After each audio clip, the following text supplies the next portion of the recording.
is iRacing.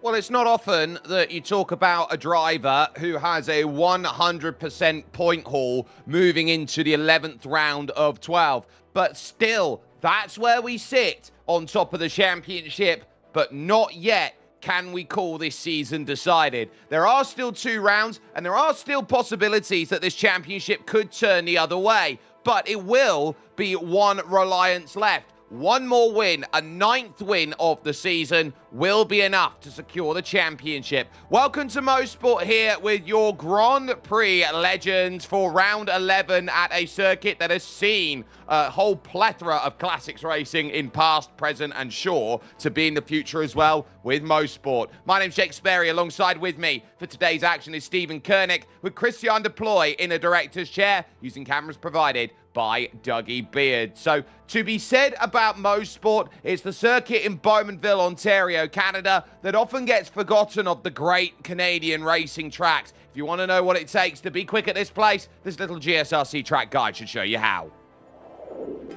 Welcome to Canadian Tire Motorsports Park, or as most fans know it, Mosport. This circuit to the northeast of Toronto is a rarity in the world of racing today. Safety standards and the desire for more overtaking opportunities has caused most tracks to alter their layouts over the years. But Mosport is still exactly the same footprint as it was when it was built in 1961. A mere 11 turns, most of which are high-speed sweepers, are dispersed among 2.5 miles, or just shy of 4 kilometers. The only alterations to the turns have been to the runoff areas, but otherwise the radii, camber, and elevation changes are all untouched. Because cars have continued to get faster through the passage of time, it's made this place a fearsome beast to tackle. Clayton Corner is particularly notorious. The blind crest and steep plunge combined with incredibly high speeds to create a punishing combination. Without many heavy braking zones, passing is often difficult. And other than using the slipstream up the Mario Andretti straight, the only other option is usually Moss Corner. This double apex hairpin is named after Sir Sterling Moss for his suggestion to redesign it after he saw its initial layout. While the plateau-like middle portion and critical exit onto the backstretch certainly give it plenty of character, the heavy compression at the bottom of the hill that causes a frighteningly short braking zone makes this one not for the faint of heart. Formula One, USAC, and IMSA have all taken their turns here, but recently NASCAR has joined the fray by holding a round for the Truck Series. Old school fans can rejoice for the enduring popularity of this bastion of untouched tarmac, but any motorsports enthusiast can't help but smile at the thrill Mosport continues to provide. A circuit that sees a lovely amount of flow go by it here, and a track that ultimately has remained unchanged, Stephen, since 1961 on its opening. An absolutely incredible circuit. It is fast flowing, but also is a rather deadly one. If you do not keep yourself in the rhythm, if you think that you can really push the boundaries, well, you can meet the tire wall by turn 2, and turn 5 is a tricky double right-hander that you can easily outbrake yourself or slow up too much and they end up losing a lot of time before you go onto the long Mario Andretti straightaway. 10 corners, 3.9 kilometers long, and will be one for the drivers to really move up through the order. But we've also seen from Spa, if drivers land up pushing a little too hard, they can send each other into the air with these beautiful Lotus 49s. Yeah, these Lotus 49s, though, are very tough to try and wrestle around. And speaking of trying to wrestle them around, it's been about wrestling with a championship where it's been very tough to stop this guy, Aldris Valenteius. Now, he's got 480 out of 480 with the 2 drop rounds that are included over the course of the season. Critically, along with that, though, is the fact that he has 2 result finishes over the course of this season of a 48-point finish, which is 4th, and a 46-point finish, which is 5th, which are both drop rounds out there at the moment. A win over Topi Courtiniemi means that he won't be able to score the points back because he's 100 points back without drops, and he'll need to find a way to claw up those points needed to get back to the top. He's 34 adrift. Togo Hesada finds himself 3rd in a big scrap with Nicola Koki as Kevin Verbruchen and Seb Tixier are 5th and 6th. Jorge Nieva is 7th with Gary Ho in 8th, and a battle of 2 Olsons of 2 different spellings. John ahead of Laust by 1 point. But as close as the battle is in F1, Stephen, F2 championship also very tight. F2 Championship's not done. Victor Alonso Diaz leads out on 230 points, but 31 points behind him is Tobias Hanvey. Alan Graham lies in 3rd place with Doug Cloud in 4th. Thomas Sonny Sina holds on to 5th place. Andreas Hecht goes and holds on to 6th. 7th is Campbell Wallace, along with Matt Linden, Renato Janke, and Boel Polter, rounding out our top 10. I've got to say, it's incredibly close. Everyone's still having an opportunity to get into the top 3 with 2 rounds left, and taking into effect the drop rounds. Well, it's still up in the air of who can walk away an F2 champion. We've also got the Nations Cup, which is available for whichever country you elect to represent in iRacing, as Ukraine on control with that over Finland. That result of lead is the battle between Valenteus and, of course, Courtiniemi, with Japan in 3rd ahead of the Netherlands and Spain. Italy find themselves in 6th position, with France 7th and the United States in 8th, just 2 points back of France, with Hong Kong in 9th and Australia to round out your top 10. So that's how to get themselves set and ready. But if you're here for the first time, you want to understand what we are doing, why we are racing, and what the rules of engagement are, Stephen, run them through it. Well, we're running on the iRacing official Grand Prix Legends, and it's round 11 of 12. They got 26 laps to go and complete. It's open setup, so do what you must to make sure you have the mechanical grip to get you around this beautiful circuit of Mosport. Unfortunately, if you go and land up bidding it, well, that's you sitting on the sidelines watching your competitors. A drive-through after 17 incident points and a disqualification at 25 does sound like a lot, but around this circuit, it's so easy to put a wheel wrong and pick up those 1Xs before you even blink on your first lap. So, qualifying is currently underway. They've got 8 minutes to set a representative flying lap time in. They have 2 eligible laps to go and put together, as Kevin Verbruchen currently fastest. A look at Cam Porter flying by our camera shot here on the run to turn number 9 out on circuit, or turns 8 and 9 here, which is the S's section, running on over in towards the right and now the left of turn 9, looking for the drive of turn 10. White's corner to end the lap, and hopefully the drive off the exit will be more than enough. Getting animated there with his discussion. I need a bit more. 120.4 with that second lap attempt is only good enough for 18th place, so that's going to need a bit more to go with it. Valenteus currently 3rd fastest at the moment, and no times yet set by this guy for Glacier Racing, Topi Courtiniemi, nor the number 3 of Togo Hesada. And 2 drivers are not afraid to be at the sharp end of the field as he enters the final corner, really slings the car around. Topi hoping that he can really make it work for him as he does come across the line and set a lap time, managing to move up. However, Valenteus up into 4th place, wanting to try and improve that 118.9. Seb holds on to 2nd place by 0.1 of a second. I mean, this is absolutely great to see, but I think Valenteus has done a good time now, right up to the top. 118.6, well enough for that pole position, as Hesada's first lap puts him in on an 18.7, gets him 2nd place. Now, track temperature out there currently stands right now at a very, very crisp temperature, 28 degrees Celsius out there. They've just had a weather band actually go away from the circuit here, so they're fortunate in the sense that they've not had to deal with that that's come by. So ultimately, before this run, track has stayed dry and it's formed basically just away from this surface, but Courtniemi needs a second lap. Hisada is on a second lap. We know that Valenteus is out of laps, and there've been some great qualifying attempts by Pedro Temeladri, for example, in 7th place. I think that's a career best for the Argentine. Here comes Courtniemi, needs a third of a second here to challenge Aldris Valenteus, and he'll cross the line with an 18.725. That's front row. That is passable out there. You get a passing grade for that, but it might be less if Togo Hisada decides that he can find something here through the S's section and over towards White's corner through turn 9. Look at it, steering wheel just glued in on the turn in. No real worry about counter steer off the exit. It's on rails as it comes to the line. It's slower. Hisada stays third. Started trying his absolute best, and almost a copy-paste of what we saw at Spa last week, as we see Tingerhead now trying to give it a little bit more of a charge in through the final corner. Currently lying in 8th place. Can he move himself into the top 5 as he comes booting across the line? Fortunately, no improvement there, but will try and give it one more shot. Doesn't look like the clock working in his favor, though, so we'll have to settle for that 8th place.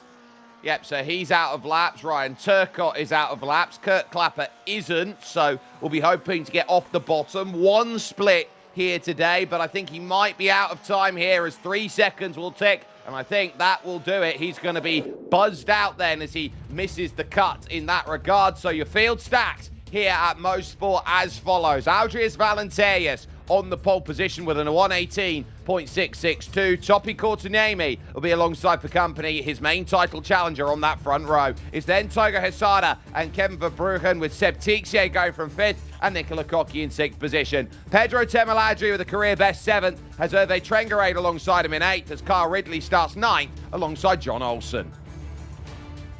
And moving on to our 11th positions, Gary Ho with Ilka Kotsalo in 12th. Josephine Becker up into 13th. Ryan Turcotte in 14th. Eric Lecul along with Sergei Brukudin, and along with John Pithak, Alan Graham, Mikhail Zabala, and Victor Alonso Diaz in 20th position. Over to 21st, where Cam Porter finds himself along with Tobias Hernvey. Then there's Robert Plumley and Doug Cloud, who are happy there on row 12. Thomas Tuber, Ray Oliver, and Berka Bartusu make up 27 who set times, and everyone else split now by their iRating. So while it marks in, Hannah Fechner will be then in that 28th position with likes of Clapper, Linden, Renato Yankee there 31st. You've then got Matthew Raymond and the likes then of Ben Roos, Lervin Cooper, Robert Reynolds and Colin Bennett to go and make that all set in. Hannah Fechner, by the way, has been classed as starting in 35th position, and I don't quite know why, rather than taking 28th. So that'll be good news for Kurt Clapper, who will gain an extra spot. So for Hannah Fechner, that will be a little bit further down the order. But for your leaders, they know how important this race is. This is title town. They'll start thinking of, at the moment, green flag in the air, and 26 laps gets themselves underway. It's a great start from the third row then by Seb Tixier, who will immediately challenge Courtniemi, trying to go to the outside here at the first corner, leading over to Clayton's at turn 2. Hisada falls into line as they will drop now for the big descent. Big push by Verbruggen to get down to the inside, and he's going to be happy with the launch, but someone always tends to find a way to get into trouble through the opening sections of circuit, but no such worries through 1 and 2. They had tiptoed nicely. It's all been calm, easy racing. Follow the leader. For some others, it's going too wide at the back. But Valenteus opening up the distance at the moment, trying to get ahead of the pack, and knowing that he's been caught out in the past. Gary Ho also trying to get a little bit of room to breathe as he's getting chased down. And Gary hoping that he doesn't get held up, with Pedro right on his tail and just jumping on board with Gary. You can see how much work is actually going in around this circuit. You've got to keep focused, you've got to rev match, and you've got to ensure you carry the momentum through without getting caught out. And, well, it's always a tough time up at the sharp end of the field. Tobias Hernvey's missing some panel out there, so, oh, trouble, it's Sergei Borodkin, who's in the wall then at turn 9, the Kazakh driver in the wall, and that is his day written off then in immediately 1 lap's worth of running. So troublesome to say the least off the start, but a solo car incident it was, but Valenteus, where he has been on 8 occasions this season, the front of the field. Temaladri has had a tough start to this one. He's now -5 as Josephine Becker in the Mineva Totoro machine goes through. Pedro trying everything he can to catch up onto Josephine Becker, looking to the outside, look towards the inside, and Josephine's really been trying to improve. Let's take a look at what happened to Sergi and why it all went wrong. Oh, over the crest, just got unsettled, and unfortunately that's all she wrote hard into the wall. Just that little bit of unsettledness. You have a slight turn, and unfortunately that's all she wrote. Tixier, he's around, and he's also collected someone else along with the troubles, and I think it's Nicola Cocchi, which will really hurt the battle for 3rd place in the championship there. They were side by side. Cocchi grabbed him off the corner and ultimately tipped him up in the air with a massive accident, and that, in my view, is tipped on the Italian.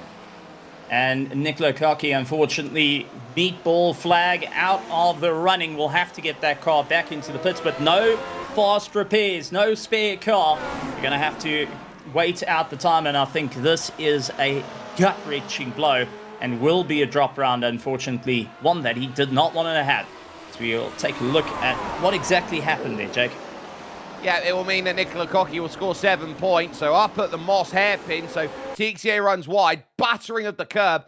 There is a bit of netcode there, but I think the contact's happening anyway there for Nicola Cocchi, and Tixier just spins his way along and finds himself then into trouble, and that's how quickly you can find yourself pointing wrong place, wrong time, and your race can be wrecked out there. Courtiniemi with a little surge to the inside here on lap 3, but Valenteus has it covered at the moment. We'll look to get the drive off the exit, and our first look at a Ford DFV Cosworth engine, the most pliable Formula engine in F1 history. And I do want to point out Courtiniemi and Toga Asada keeping very close to the gearbox as it's Courtiniemi down the inside. He had a little bit of a look, but the question is, has it fouled up his drive on the exit? Unfortunately, not for Toga Asada to be able to capitalize, but Topper going and making dead sure Valenteus is not running away. He wants to be able to see that 3rd gear. He wants to be able to read the numbers off the housing of that Hewland gearbox and really keep it going, as Toga Asada not looking to hang around, trying to sniff the inside.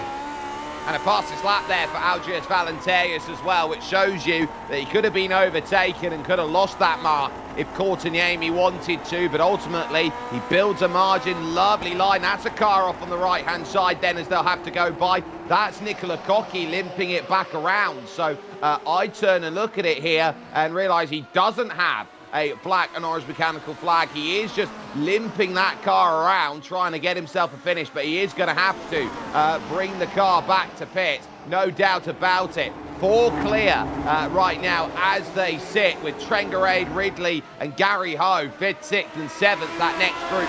And it has a tendency, this circuit, to create pack mentality, as now Hasuno Kote, the Emperor of the Lotus, tries to have a little sniff about for Bruhen in the popcorn seat. Sees nobody's going to make anything happen of it here into turn 8. Kevin has been getting quicker and quicker, more consistent every time he gets behind the wheel, and now seeing that a podium is right in front of him, we'll be waiting it out. No need to push too hard early on in the race. We've got 26 laps. They're only just getting into lap 5, and we'll be just sitting to wait that little bit longer. Don't want to kill the tires off too early on, as Valenteus once again fastest lap time, a 1:18.8.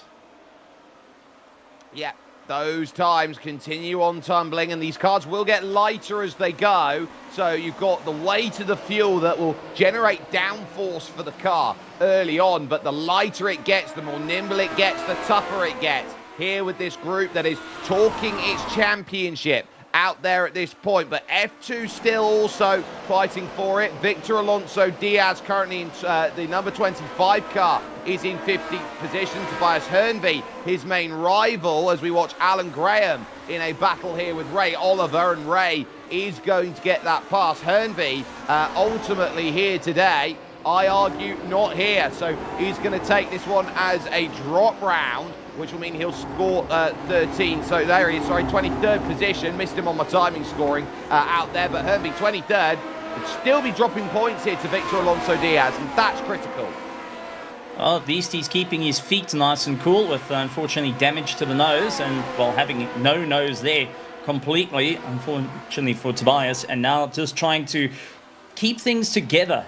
Try and see it through to the end. Try and see where he can make up time. But it is Topa Kotkaniemi that takes the fastest lap time of the race, an 18:59.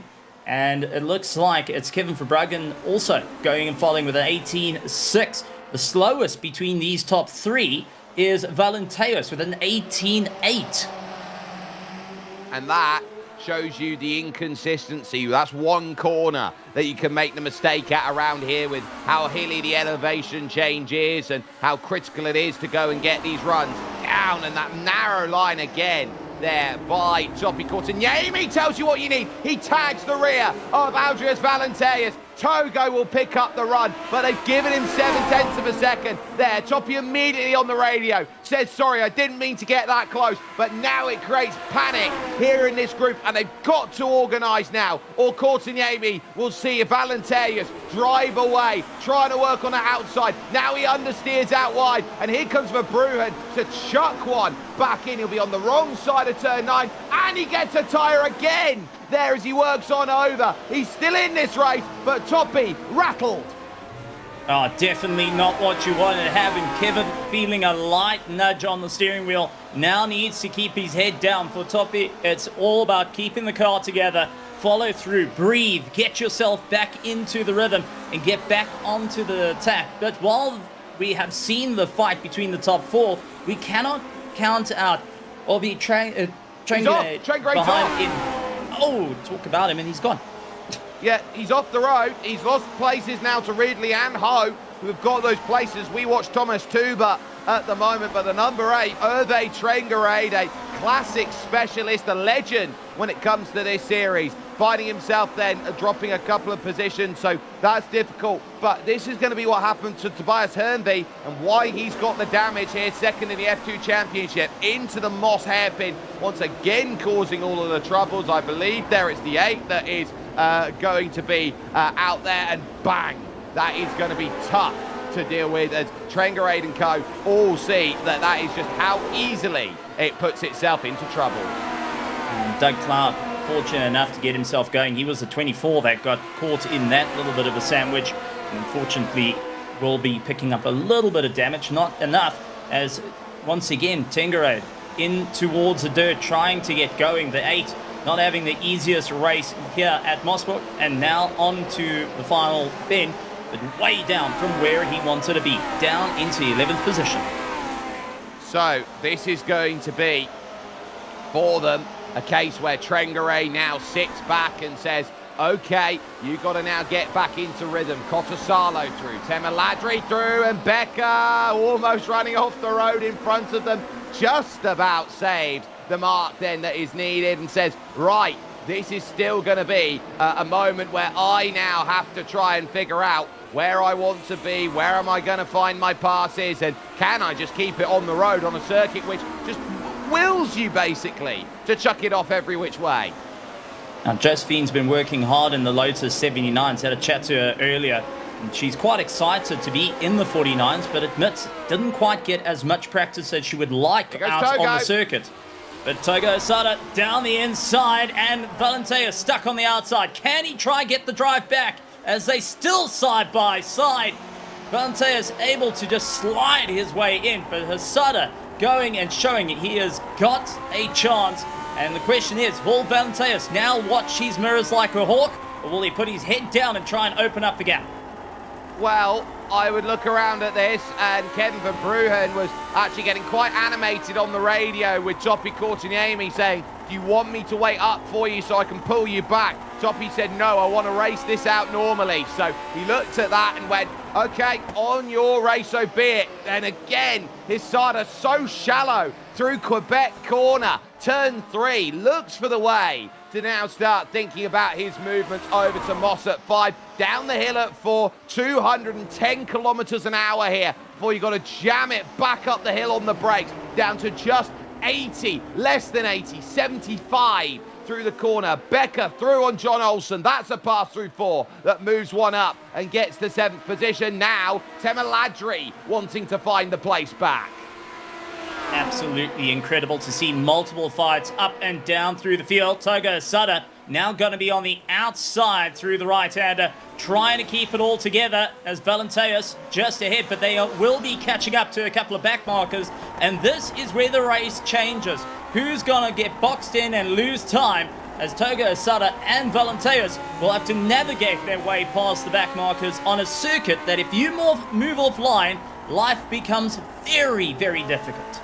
It's Laverne Cooper who pulls to the right-hand side and actually balks the run. And Togo's got nowhere to go then as he works through. Now he's going to try and sweep around the outside of Clayton's corner. Ben Roos, the Aussie, there off the road, goes for Bruhan, trying to get around it. That brings Courtiniemi back in. The top two clear Roos, but Hisada still stuck. Still can't quite find a way to navigate this one by. Very tough for the leaders to go and deal with, and it has definitely created a group of 2 and 2 as they work up into Moss. And the more they start showing nose on one another, the more they're going to bring the rest of the field in. Togo Sutter doing everything he can to go and find out. And let's see what happened to Doug Cloud, who unfortunately seems to have got it wrong. Oh, just the rear snapping out underneath him, able to protect the car, but watched as the field came on by.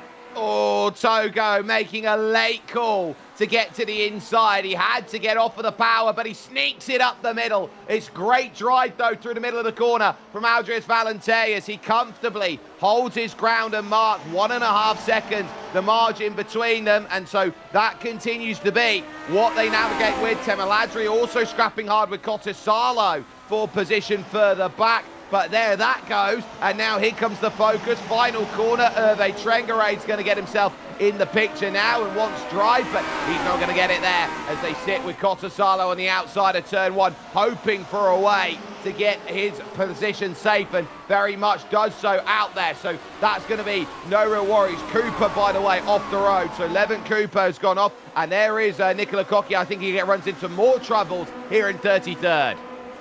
He's just trying to keep his car going, and unfortunately, little nudge on the rear into the wall, and that is a big amount of impact.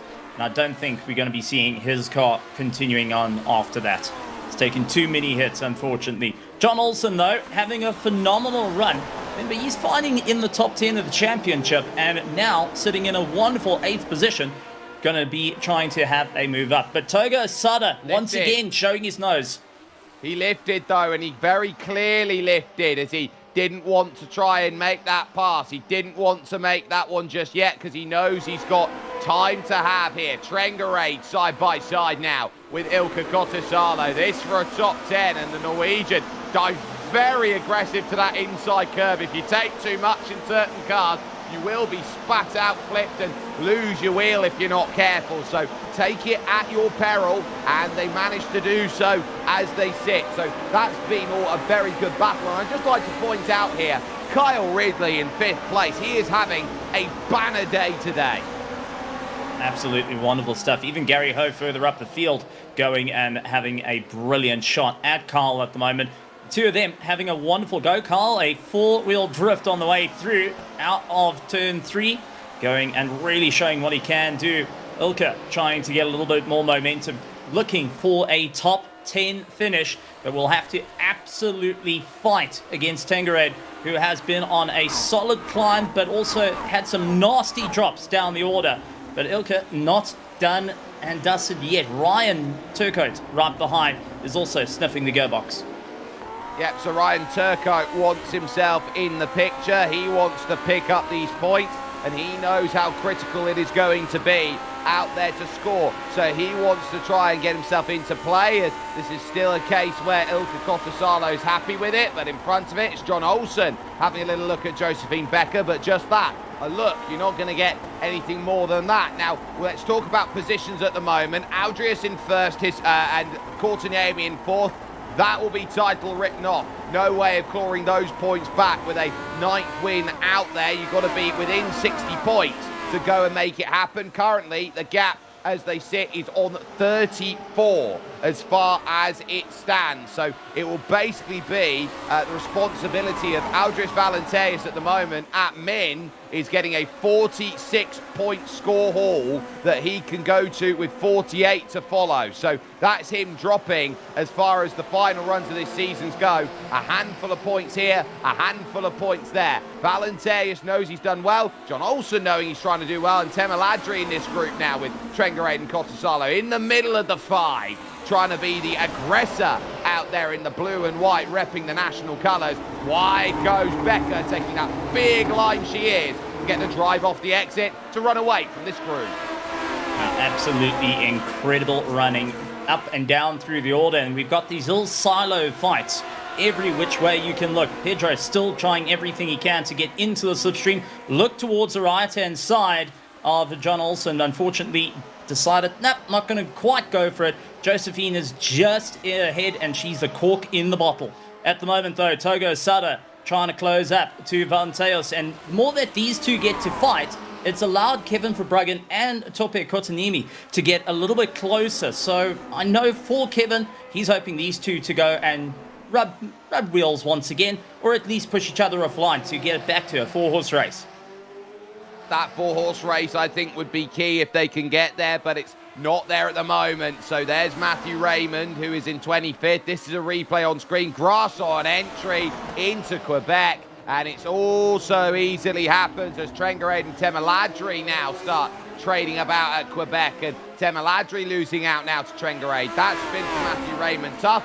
Finds a way to get back and going again. Hisada, though, here over halfway now in this race, biding his time, not wanting to throw the haymaker, not just yet, but he might go for it now. Big lunge down to the inside, gets over the curb. Aldrius gives him the room, just drives around him again and says, look, you can keep trying that move, but you're going to have to do something special in order to get this past, covering the line half over through turn 9 and then into whites at turn 10. There could be a look here into turn 1, and I think that's what Togo Hisada is now banking on here, trying to get this move. Sweep that again if you want to go and get this move. This is going to be a big look over the top of Clayton's corner, turn 2. Oh, Togo, please don't tell me you can go around the outside of here. Aldrius, staunch in the defense. Here goes another move now at Quebec around the outside. Surely not here from Togo Hisada. He's trying everything. He is absolutely searching for every opportunity, but I'm watching third place slowly catch up to these two. So while Togo Hisada is throwing haymakers and trying everything he can, it's allowing Kevin Verbruggen and Kotanimi to get a little bit closer. But I think Togo Hisada is sick and tired of looking at that gearbox. John Olsen under a bit of pressure as well. He's trying to see where he can pick up some pace. Unfortunately, Tengarate managing to get past around him. And now John Olsen keeps the pressure on him. Pedro all up his gearbox as well. And Ilka, absolutely phenomenal stuff. Josephine Becker more than happy to try and open up a little bit of room to the rest of the pack in the 14. And critically there, Trengarade got it done at Quebec corner, but he's not done because John Olsen's going to fire one back. John Olsen is going to line himself up on the tightrope here. Long way around turn number 9 to go and get the pass done, but the mightiest of turn 10s might get him back, but he's pinched up on the curb, and this will give Temaladri a run, and they'll have to fall back into rank and file once more, and they'll set themselves up now on what will be next time around the start of 10 laps to go here at Mosport, a season that has been hard fought for, longing in the making to try and get itself set, and Ilka will know he's got to get into play. He knows that he wants to get in this group and start fighting, and speaking of which, Carl Ridley side by side now with Gary Ho. Look at this drive here coming out of Quebec. Absolutely phenomenal stuff, but grip levels starting to drop off a little bit as, oh, contact, Gary Ho off into the dirt. You can see even the motion rig jumping all over the show. Gary trying to get himself going and trying to pick up the pace once again. Side by side, stuck on the outside, a little bit of contact, and unfortunately going and picking up a little bit of damage there, but Gary able to save it, which could have landed in the wall. Well, he's managed to become a pilot in iRacing. Togo Hisada still fighting out for that first place, trying to move up through the order. Pedro holding on to the last spot to the top 10, really trying to see if he can go for 9th position with John Olsen just ahead of him. But don't count out Ilka at the moment. Ilka hoping to get one opportunity to get on by and see if he can climb into the top 10. It is an absolute battle up and down through the field. And with drivers seeing 10 laps to go, who's got enough grip left in the tyres? Who's got enough stamina left to fight down to the line for week 11? Ray Oliver, unfortunately, landing up in the dirt and flying down the order to 20th. Yeah, final corner woes out there, and that's just a spin of his own accord in the dirt. Scortiniemi knowing he's got to get up to third, and arguably he's got to win this race. He's in that must-win scenario, so there's the moment there. Just overcooks it, too much rotation, and that creates life even more difficult than it needs to be. But these top two right now, I think they're ready here. Here comes again Togo Hisada. He's going to go the long way this time. Can Aldrius get this one turned on a dime? He absolutely can here, but Togo can throw his nose back in at turn 9 if he wants to. But again, the outside track works the oracle again here for Aldrius Valenteus. It's making life very difficult to stop him in this form. Absolutely phenomenal battles. Unfortunately for Tengerade, he's off into the dirt. Going to be dropping down the order as we do see John Olsen get on by. And Pedro as well. Ilka going and having a look. And don't count out, we got Seb Texier, who's up to 11th position after a bit of a rough start. Slowly but surely trying to climb back into this fight, back into the contention for the top 10. I tell you what, Togo Hisada's proving he's got pace, but what he's not got is the ability to pass out there. It's the only thing missing right now from what has been a wonderfully constructed run by the number 3 Japanese driver. Oh, and a big accident, and Trengarade's involved here at turn 2. That's huge there as they've gone through, and just taking a look, it was a checkup, and it was Tema Ladri ultimately checking up to Trengarade, and everybody in that group now here has run over everyone else. Side by side for the race lead now. Here goes Togo Hisada again, understeered through the first part, fights to get to alongside. They've got Levin Cooper that they're going to have to see dive into the pits here. But critically, Valenteus holding. But look at this run off the exit from Togo Hisada. He'll have another peak to try and get this move done. And this time, I think he might have a half chance of making it work around the outside of turn 2. He gets his wheel, half a rotation in front. Down the hill, looking for it. He's too deep though, and Aldrius holds. Oh, trying to maximize every rev out and trying to move as far as possible. 8 to go. And once again, third place, Kevin Verbruggen trying to have a shot at it. Let's quickly take a look at one of our GSRC replays. This is Tengerade, unfortunately getting into a big accident as it's coming into turn 2, and hard impact from the 7 into the rear. Tengerade gets caught out, and it's just an absolute slaughter at the back. That's not quite what he wanted to have.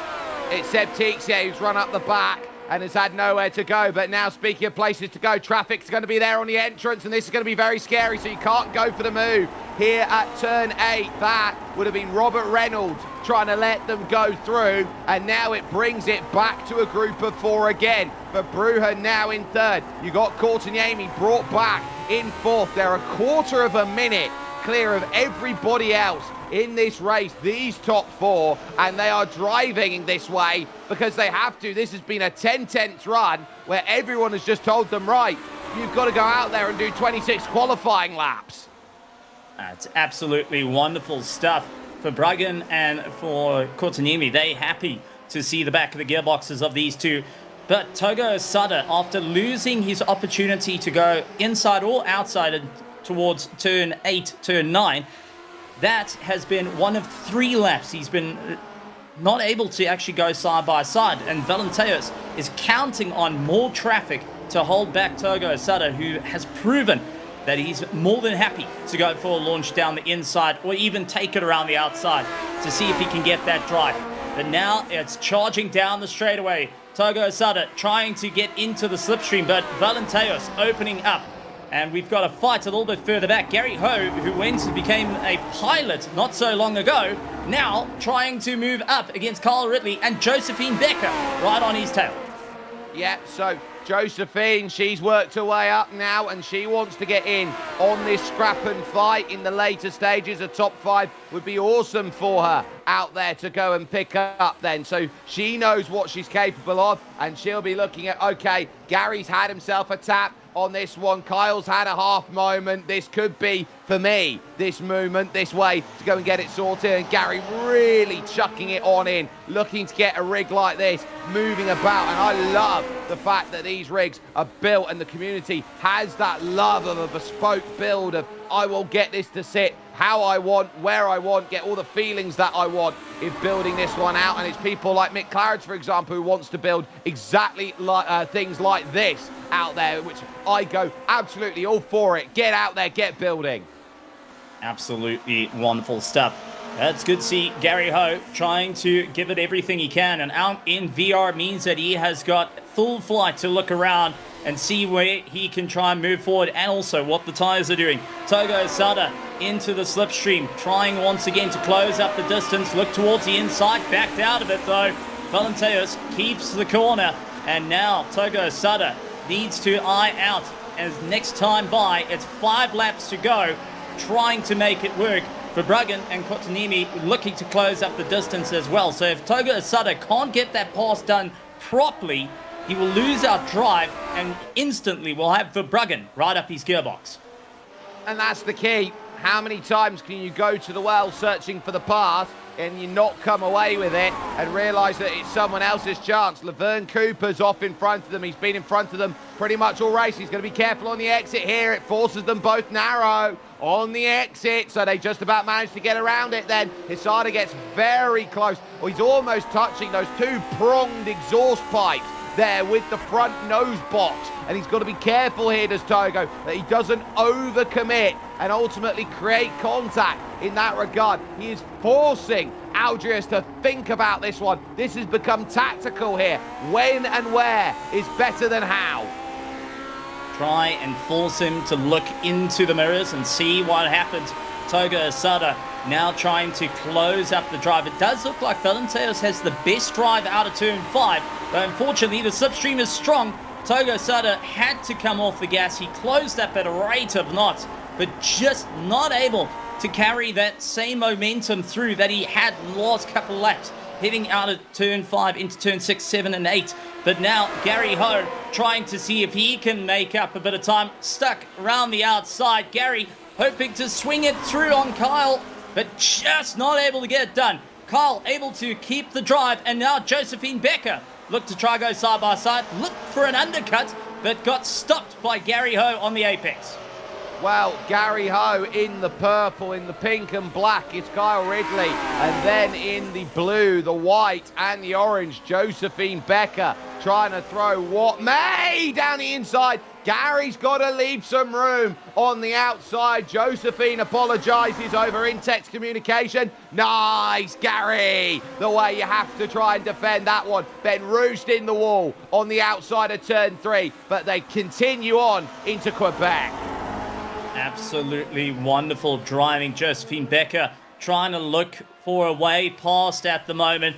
Inside, outside, trying to see where can she get past likes of Gary Ho.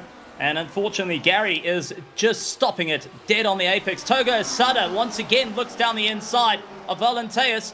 Still side by side. Can they carry the momentum through? Valenteos just puts his nose forward, but Togo Sada will have the advantage into the right-hander. Can he get the drive? Can it work out as they come across the line? We're still running side by side. Valenteos, this is the closest fight towards the end he's had all season long, and Togo Sada is making it happen. Kevin Verbruggen is back into the mix. 3 laps to go. Jake, we're in for a final brawl.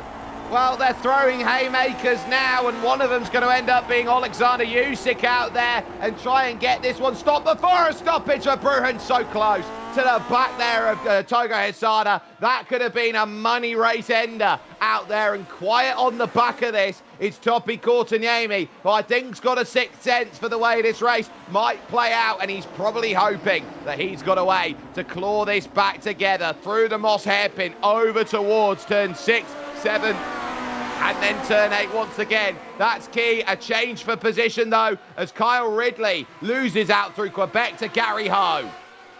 Absolutely incredible stuff. Togo Sutter once again looked towards the inside, not close enough to make it happen, and just waiting his time. But how much time are you going to wait sitting behind a car? Next time by, 2 laps. Who is going to go for the second last checkered flag of the season as they fight their way through? And let's take a look at a replay on the top right. Kyle Ridley and Gary Ho trying to have a go at one another. And it looks like Kyle, unfortunately, going and losing out that little bit of a drive that allowed Gary a opportunity to move forward, and Josephine right up the gearbox as well. So that was the pass, just a small mistake, a little too aggressive on turning there. Becker in 7th, now looking to go to 6th with this pass. It's going to be a case that Gary Ho now looks, he's lost 1 position. He might lose a 2nd here and now does so. So there goes Josephine Becker. She moves herself up now into that 6th place. Will be very happy with that result. Down the hill go the leaders with 1.5 laps to go. The question is going to be now here, Stephen, is it going to be a case of where do you want to be? 1st, 2nd, 3rd or 4th in this one? Oh, being at the sharp end of the field is where every single one of our drivers want to be. The question is, who can get it done? The tyres are really on the way out now. You're light in fuel, and who is willing to go for that lick it and send it? As we do see Togo Sutter onto the dirt, losing a little bit of drive, and here comes Verbruggen trying to close down the difference. Verbruggen now has an opportunity for 2nd place. Valenteus has got a bit of breathing room, but it is going to be Togo Sutter still fighting his way through. A little bit wily as he tries to get the car back under control, mounting over the curbs, but that has just compromised his drive. And Kotanimi is in for 3rd place as well. Well, Togo with 2 tyres on the grass with a lap and a bit to go. Has he handed Aldrius Valenteus a silver spoon to a championship again? This is where you start looking around at Courteniemi, at Verbruggen. They can't do anything. That's too aggressive there from Togo Hesada through Quebec corner. The gap out to almost 0.6 of a second now as they work down the hill through turns 4 over to the Moss hairpin now at turn 5. You need drive through this section, and I think Togo's going to need a lightning strike right now to stop this race from going the way it has done. That moment could have just sold the season out. And now I look at Topi Kotkaniemi. That 1 lap of trouble that he had here has pretty much dashed his hopes of finding a title out here once again. This has been about being next to faultless. 2 cars in trouble. Mats Linden, then Renato Yankee, both there. But over to turn 10. Aldrius Valenteus rounds the final corner, and it's your 2026 Season 2 Grand Prix Legends champion again. Valenteus, a sterling effort to go and take the win. But also, you got to go and give a round of applause to Togo Sutter, Kevin Verbruggen, Topi Kotkaniemi. All 4 drivers had a phenomenal brawl all race long, and they're in the shot. All 4 drivers going in, giving each other a solid wave, a well done, and what a solid race. But Valenteus adding to his titles yet again, as we do see Josephine Becker getting ahead of Gary Ho, and Kyle Ridley will be going and taking that top into the top 5. What a stellar run from all the competitors as they come through. And Mosport has always been a track about action and always one to bring the fun. Well, for the Lotus 49s, it was most certainly a fun time out here at Canada. Wow, what a day we have had as the last few drivers will make their way over. Doug Cloud will be the last one to see the finish, and the result as follows. Championship then is in the hands of Aldrius Valenteus with a 9th win this year, and this season, and he does so by 3/10 over Togo Hesada, with Kevin Verbruggen and Topi Kotkaniemi 3rd and 4th. Kyle Ridley will end up with a career best 5th ahead of Josephine Becker and Gary Ho, as John Olsen will finish off in 8th ahead of Pedro Temiladri 9th, and Cam Porter, great drive by Cam today, up 11 spots to get that 10th place. And down we've got Ryan Turcotte, up 3 places from where he started, with John Pithick sitting in 12th, Ray Oliver in 13th, Mikhail Zavala in 14th, Victor Alonso Diaz finishing up in 15th position. A stellar run on his part, up 5 places from where he started. Alan Graham, Kurt Clapper, Thomas Tuber, Matthew Raymond, and Doug Cloud finishing up in the top 20. Over the page, and you'll get the first drivers a lap down, which are Mats Linden, Burka Bartusu, and Renato Yankee. Linden and Yankee coming together over the final lap, with Robert Plumley at 2 down, Levin Cooper and Robert Reynolds at 3, and then the rest pretty much finding out how tough today is. Tobias Hernvey then in the F2 Championship, Ben Roost, Ilka Kotasalo, Sergei Borodkin in trouble, as to Trengare, Tixier, Lucal, Cocky, and then the 2 non-starters today in Hannah Fechner and Colin Bennett, the Australian, saying, right, this could have been a day, and ultimately it has not found itself with that regard. So, the F1 standings all sorted, a championship that has set itself out, and Stephen, I think it is special when we see a driver of Aldrius's caliber week in, week out, proving that against the best, it's not a case that he's running away with these wins. He is just placing the car, and he is just half a step clear of everybody else. Well, whenever you think of Valenteus, you think that he can get away from the grid. Today was that exception where he had to take on Tope, Togo, and Kevin Verbruggen, hunting down for position. And to remind back to Spa, where it was the same. He got a foul start, but is able to fight his way back into the order. And absolutely incredible stuff. He's one of the most decorated iRacing drivers in the Classic division. And once again, I stand by that he's one of the best in iRacing. He is one of the best as it comes to Classics running. We are going to get this chance to chat here with Cam Porter, who's had a wonderful drive up through the order today. Cam, it looked like a litany of cars that had parked themselves left, right, and everywhere else you can think of. And critically for you today, a gain of 11. Yeah, that I benefited from a lot of attrition today. At one point in the latter part of the race, I went from being in like 15th to 11th. So just, I don't know what happened. I saw several cars off at the same time. So there must have been a pileup. So I'm not sure what happened there. I'll have to review it later. But yeah, excellent race, excellent result for me today. Really happy going up 11 spots and getting the top 10.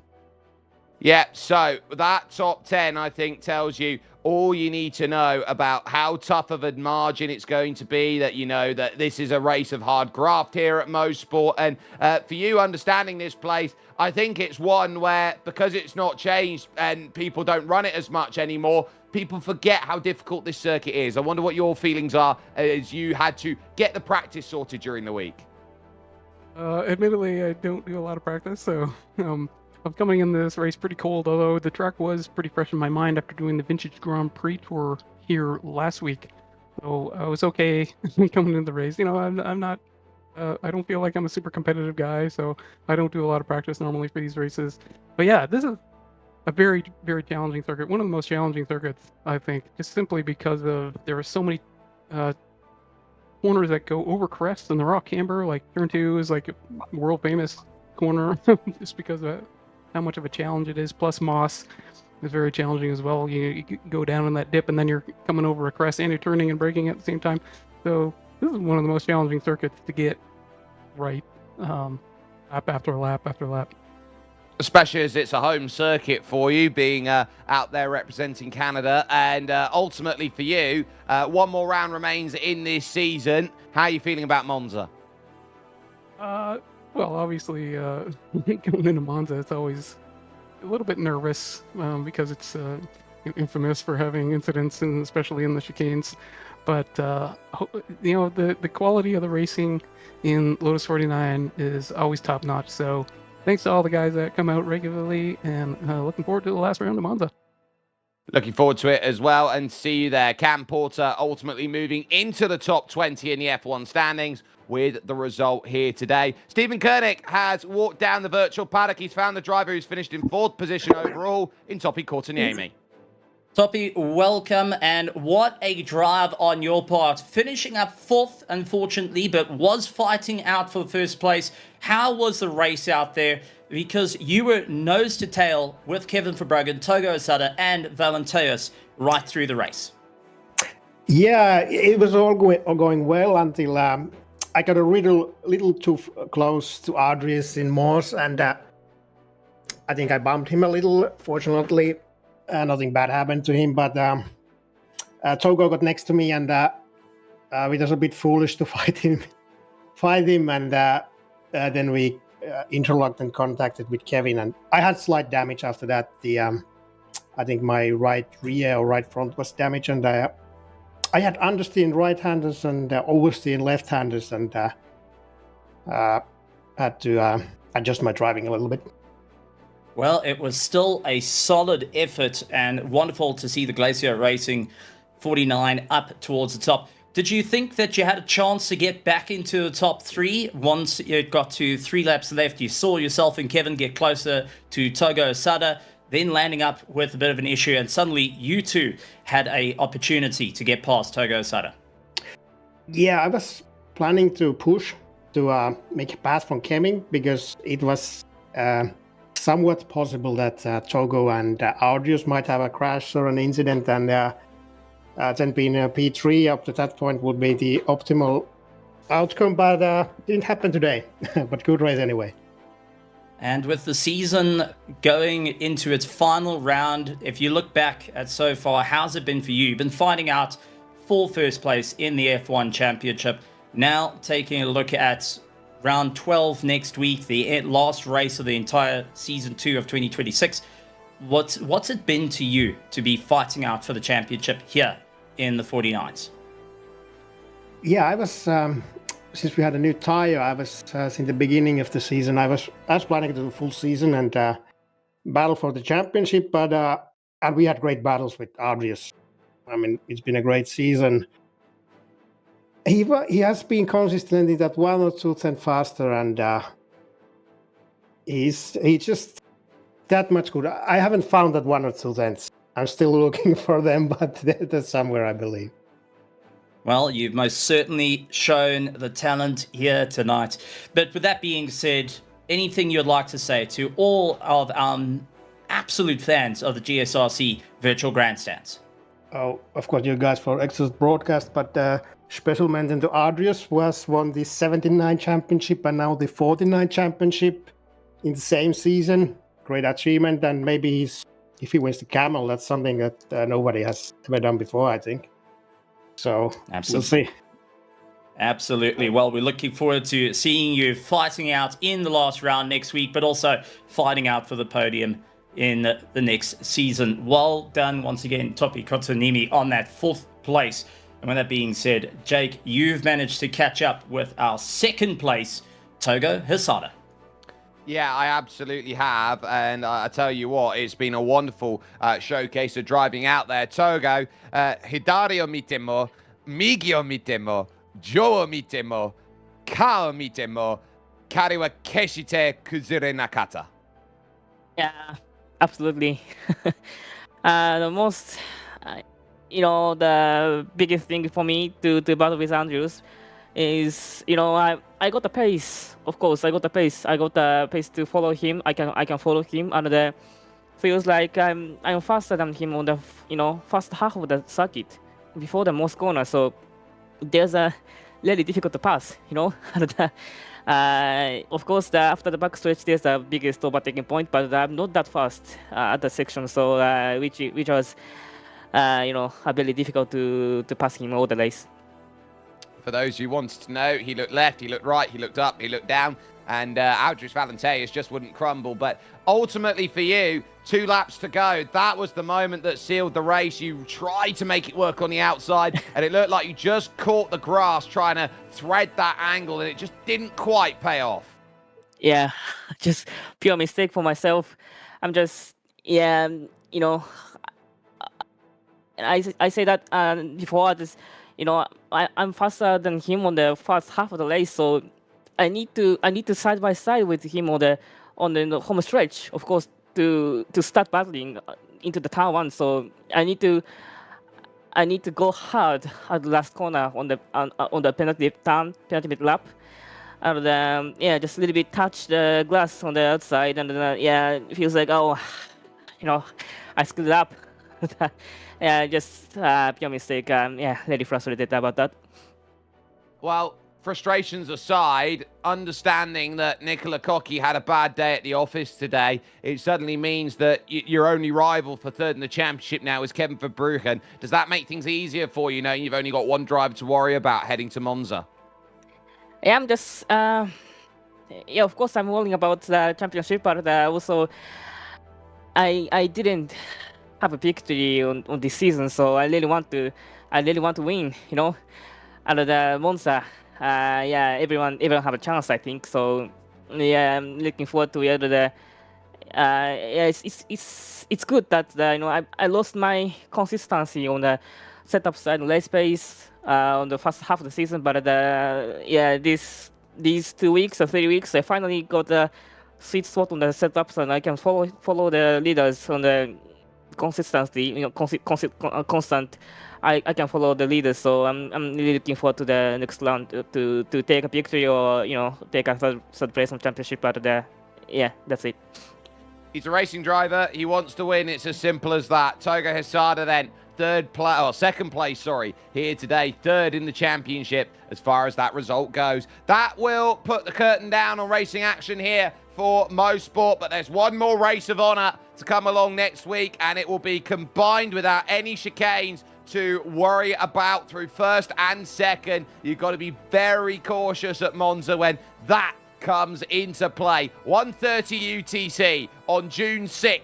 To go and check that out on what will be a championship Sunday there, or what will be, at this current rate, the Aldrius Valenterius Laps of Honor, which will be going through over the course of next week. But as far as this goes as a Genesis Extreme production, there's a lot more coming up on the horizon with us. So in just a couple of hours' time, in 2.5 hours, we'll be at Misano for the 11th round of IMSA Vintage. It's the one which Aldrius hasn't yet wrapped up. You've got the Classic Lotus Grand Prix 79s. They'll be jumping in from Silverstone. Porsche's Owners Club is back then at the start of June. They'll be heading to the circuit Gilles Villeneuve. And then we're back on Thursday for the final round of your Skip Barber race series, as that tackles the fabled Red Bull Ring. But from the entire team that's brought this show over to you today, from Christian Deploy, from Dougie Beard, from Stephen Koenig, my name's Jake Sperry. Sometimes a driver is just too good, and there isn't much that you can do except look at him and go,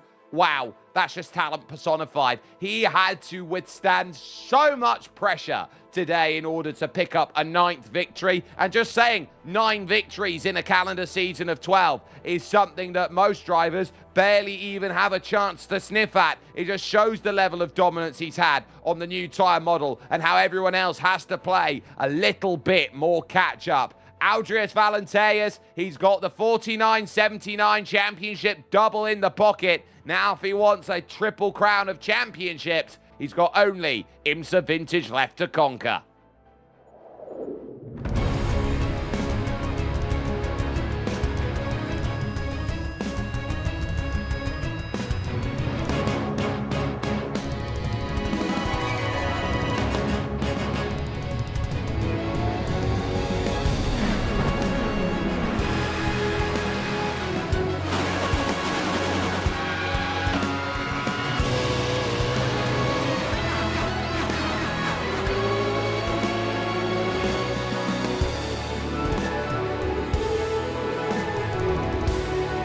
This is iRacing.